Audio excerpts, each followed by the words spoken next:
આપણા શરીરની અંદર મુઠ્ઠી કદના આકારની બે કિડની હોય છે.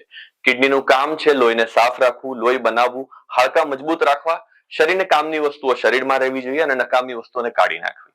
ડાયાબિટીસ, બ્લડ પ્રેશર, પથરીની બીમારી, કિડનીનું ઇન્ફેક્શન અને અન્ય તકલીફોના કારણે કિડનીને નુકસાન થાય છે અને કિડનીનું કામકાજ ધીમે ધીમે ઘટે છે, જેને અમારી ભાષામાં ક્રોનિક કિડની ડિસીઝ એટલે કે લાંબા સમયની કિડનીની બીમારી કહેવામાં આવે છે.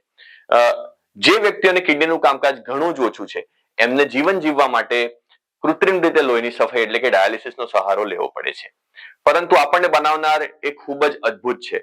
જે વ્યક્તિને અન્ય કોઈ ગંભીર બીમારી ન હોય એને એક નોર્મલ કિડની સાથે જીવન જીવવું સંભવ છે.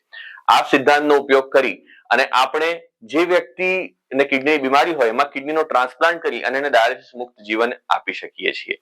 તો હું ડોક્ટર આકાશ પંડ્યા, મુરજીભાઈ પટેલ યુરોલોજીકલ હોસ્પિટલ તરફથી તમારા શહેર ભાવનગરની અંદર દર બીજા અને ચોથા શનિવારે કિડનીની તકલીફો, કિડની ટ્રાન્સપ્લાન્ટ અને ડાયાલિસિસમાં પડતી તકલીફો સંબંધિત ઓપીડી કરવા માટે આવું છું.